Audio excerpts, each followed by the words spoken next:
Hi, welcome to all in one YouTube channel. ఈ వీడియోలో భద్రాద్రి కొత్తగూడెం జిల్లా చండ్రగొండ మండలం మద్దుకూర గుంపెన గ్రామాలకు చెంది విజయవాడ భద్రాచలం జాతీయ రహదారి ప్రక్కనే ఉంది ఈ శ్రీ శ్రీ శ్రీ ధర్మశాస్త్ర అయ్యప్ప స్వామి ఆలయం.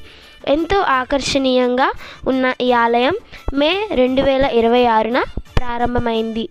ఈ ప్రాంత భక్తులతో పాటు 2 తెలుగు రాష్ట్రాల అయ్యప్ప భక్తులు అశేషంగా రాగా మే 6వ తారీఖు 2026న ఈ అయ్యప్ప స్వామి దేవాలయం ప్రారంభమైంది.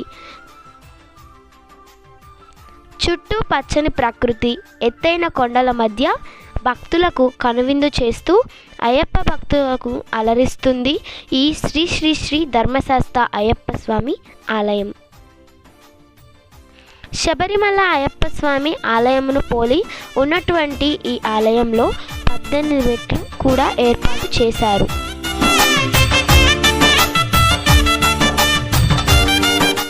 రంగులు, విద్యుత్ దీపాలతో అందంగా ఆకర్షణీయంగా తీర్చిదిద్దారు. ముఖద్వారం నుండి ఆలయం లోపలికి వెళ్ళగానే దేవాలయం కనువిందుగా కనిపిస్తుంది. 18 మెట్లు ప్రక్కన కరుప్ప స్వామి, కడుత్త స్వామి మందిరాలు ఇరువైపులా దర్శనమిస్తాయి.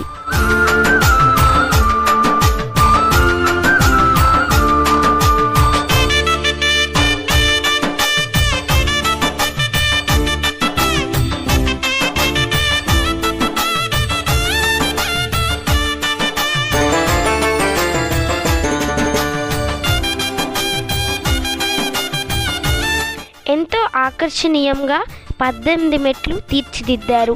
శబరిమల ఆలయమును మాదిరిగానే ఈ మెట్లు ఉంటాయి.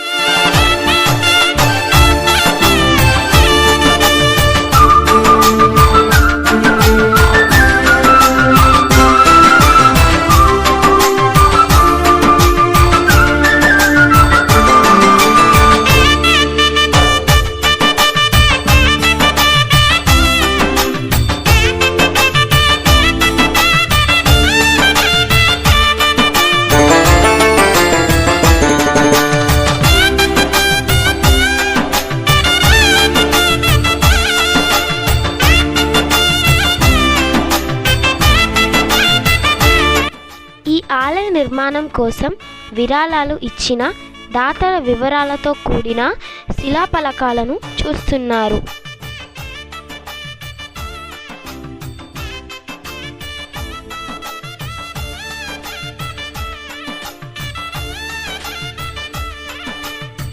ఉభయ తెలుగు రాష్ట్రాల నుండి ఎంతోమంది దాతలు ఆర్థికంగా సహకరించారు.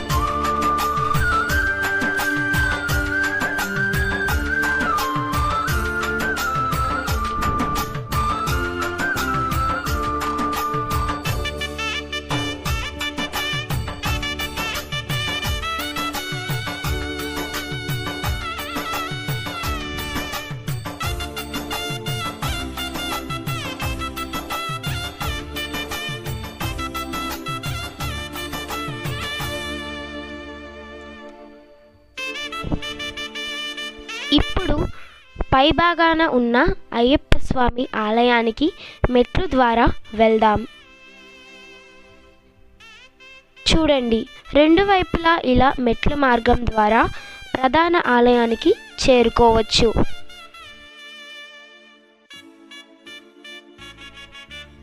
ఓకే, మనం పైభాగాన ఉన్న అయ్యప్ప స్వామి ఆలయానికి చేరుకున్నాం. చూడండి ఎంత అందంగా ఆకర్షణీయంగా ఉందో. చాలా అందంగా కనిపిస్తుంది కదా. మీరు అయ్యప్ప స్వామి దేవాలయంను చూస్తున్నారు. అనేక దేవుళ్ళ విగ్రహాలు ఉన్నాయి ఇక్కడ. ఈ దేవాలయం చాలా అందంగా కనిపిస్తుంది కదా. చూడండి ఎంత అందంగా ఉందో ఈ దేవాలయం. ఇక్కడ అనేక దేవుళ్ళ విగ్రహాలు కూడా ఉన్నాయి.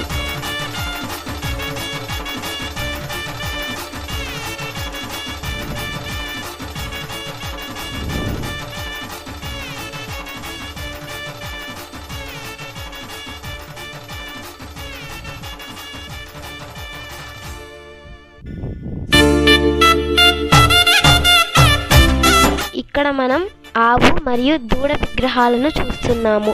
ఇక్కడున్న విగ్రహాలు ఎంత అందంగా ఉన్నాయో కదా.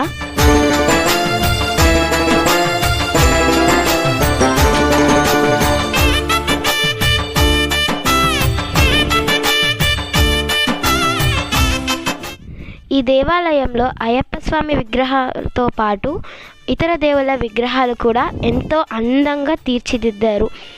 ఈ ఆలయ పైభాగాన ఉన్న విగ్రహాలను చూడండి ఎంత అందంగా ఉన్నాయో.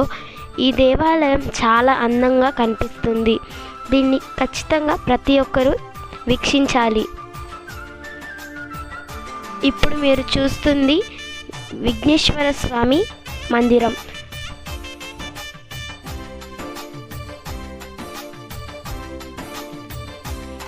ఇక్కడున్న విగ్రహాలకు ఎంత మంచి రంగులు వేసి తీర్చిదిద్దారో చూడండి. ఈ దేవాలయం పైన ఉన్న విగ్రహాలు ఎంతో అందంగా ఉన్నాయి.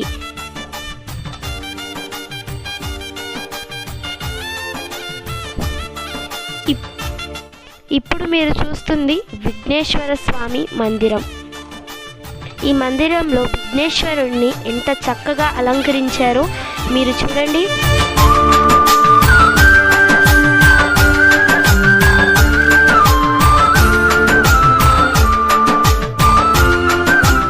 ఇప్పుడు మీరు చూస్తుంది సుబ్రహ్మణ్య స్వామి మందిరం. ఈ మందిరంలో కూడా సుబ్రహ్మణ్య స్వామిని ఎంత అందంగా తీర్చిదిద్దారో చూడండి.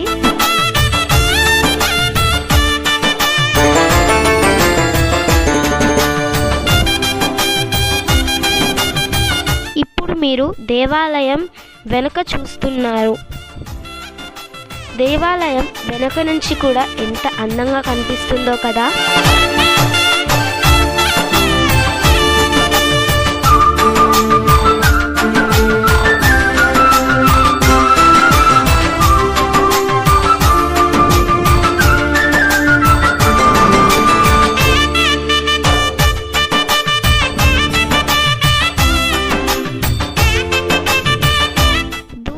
రెండు చిన్న మందిరాలు కనపడుతున్నాయి. అవి ఏంటో చూద్దాం పదండి.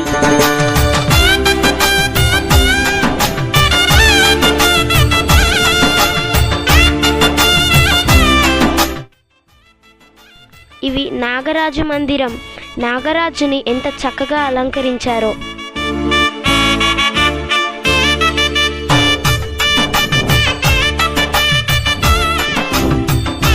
ఇక్కడ భక్తులు నాగరాజుని పూజిస్తున్నారు కూడా. చూడండి ఎంత బాగుందో.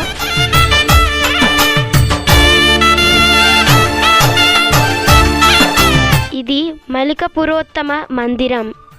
ఇక్కడ కూడా మలిక పురోత్తముని ఎంత చక్కగా అలంకరించారు. ఇక్కడ కూడా భక్తులు మలిక పురోత్తముని పూజిస్తున్నారు. ఈ ఆలయంను కూడా శబరిమల ఆలయం లాగానే తీర్చిదిద్దారు. ఆలయ గోపురానికి బంగారు వర్ణంతో ఎంత చక్కగా రంగులు దిద్దారో చూడండి.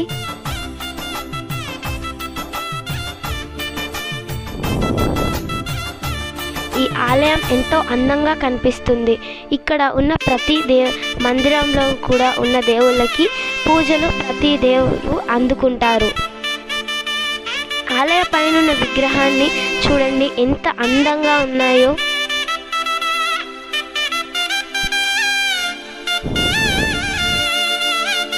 ఇప్పుడు మీరు ప్రధాన దేవాలయ మందిరాన్ని చూస్తున్నారు. మందిరం లోపలికి వెళ్తుంటే ఎంత బాగుందో. ఇప్పుడు మీరు ఆలయం ముందున్న ధ్వజస్తంభాన్ని చూస్తున్నారు. ఆలయం లోపల ఎంత బాగుందో కదా.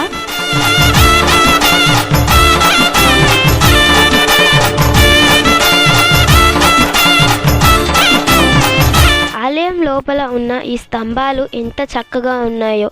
ఇప్పుడు మీరు చూస్తుంది ఆలయం లోపల అయ్యప్ప స్వామి పూజలు అందుకుంటున్నారు. చూడండి ఎంత బాగుందో.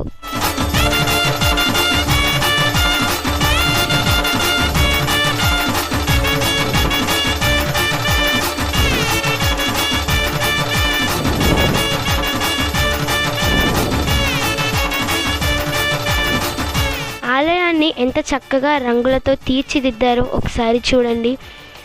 ఎంతో సుందరంగా దీన్ని తీర్చిదిద్దడం జరిగింది. అయ్యగారి ద్వారా భక్తులు అయ్యప్ప స్వామికి పూజలు చేస్తున్నారు. చూడండి.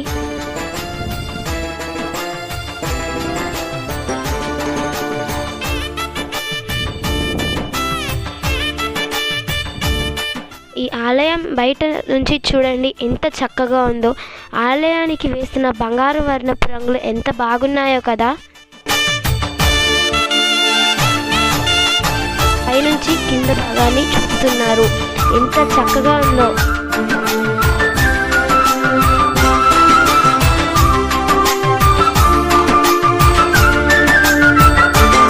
ఆలయ పైభాగంలో ఉన్న విగ్రహాలను చూడండి ఎంత బాగున్నాయో.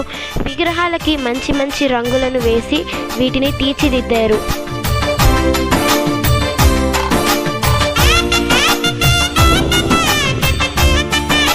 ఉభయ తెలుగు రాష్ట్రాల అయ్యప్ప భక్తులు తప్పకుండా చూడవలసిన దేవాలయం ఇది. కాబట్టి అందరూ ఈ దేవాలయాన్ని దర్శించగలరు. చూడండి ఈ దేవాలయం ఎంత అందంగా ఉందో.